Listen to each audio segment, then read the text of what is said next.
penculikannya, kemudian tindakan penggunaan kekerasan yang mengakibatkan mati, pasal berlapis.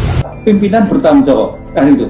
Sekarang pertanyaan sejauh mana pimpinan bertanggung jawab atas kasus ini? Kepolisian punya wewenang dan punya tanggung jawab untuk memastikan kasus seperti ini tidak terjadi. Dan kalau terjadi, maka menjadi kewajiban mereka untuk mengurusnya. Kalau tidak, untuk apa kita punya kepolisian?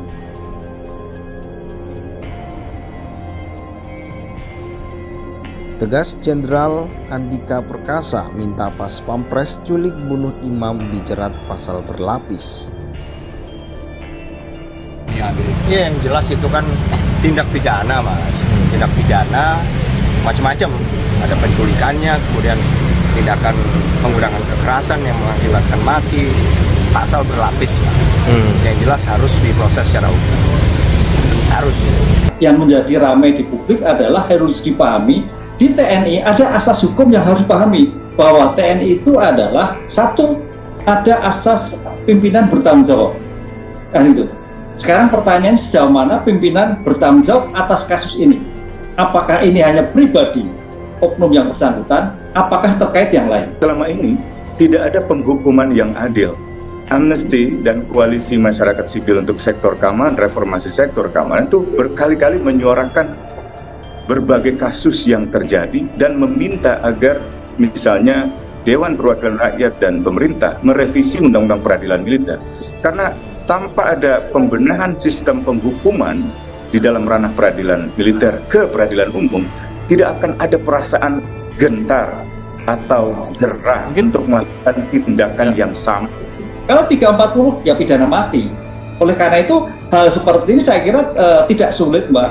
Kenapa tidak sulit? Satu, korbannya sudah jelas, pelakunya jelas, oknumnya jelas, TKP-nya jelas, sehingga tidak ada sesuatu yang diragukan. Saya tidak perlu sampai pembuktian scientific crime investigation, enggak.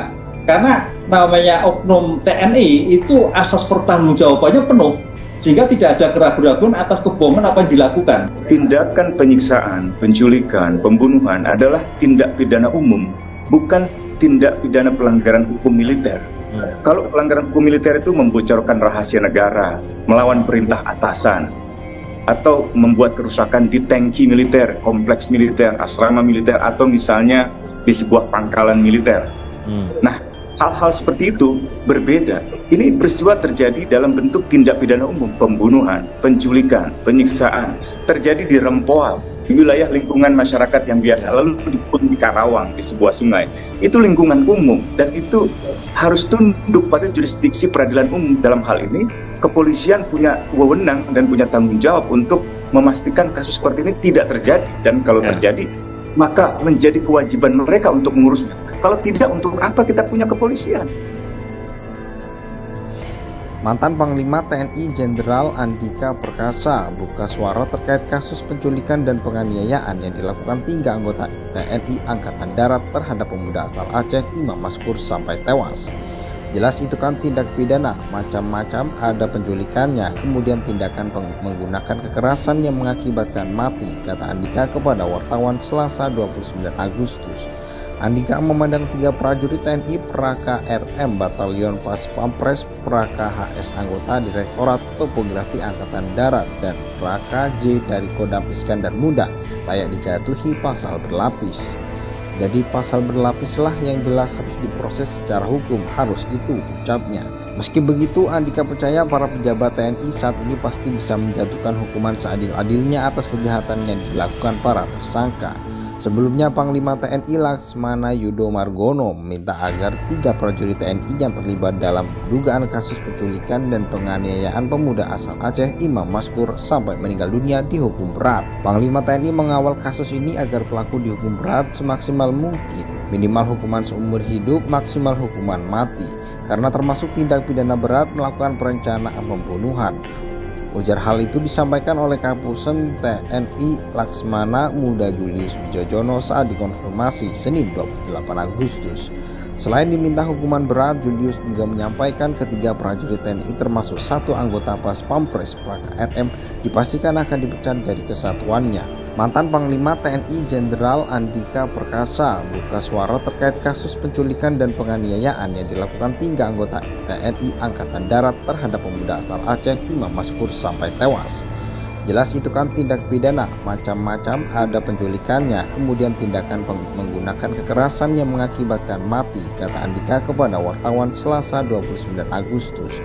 Andika memandang 3 prajurit TNI Praka RM Batalion Pas Pampres, Praka HS anggota Direktorat Topografi Angkatan Darat, dan Praka J dari Kodam Iskandar Muda layak dijatuhi pasal berlapis. Jadi pasal berlapislah yang jelas harus diproses secara hukum, harus itu ucapnya. Meski begitu, Andika percaya para pejabat TNI saat ini pasti bisa menjatuhkan hukuman seadil-adilnya atas kejahatan yang dilakukan para tersangka.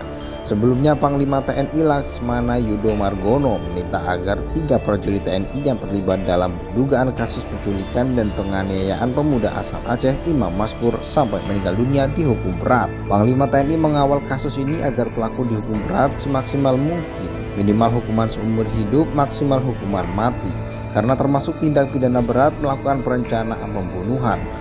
Ujar hal itu disampaikan oleh Kapolsek TNI Laksmana Muda Julius Wijojono saat dikonfirmasi Senin 28 Agustus. Selain diminta hukuman berat, Julius juga menyampaikan ketiga prajurit TNI termasuk 1 anggota Pas Pampres Praka RM dipastikan akan dipecat dari kesatuannya.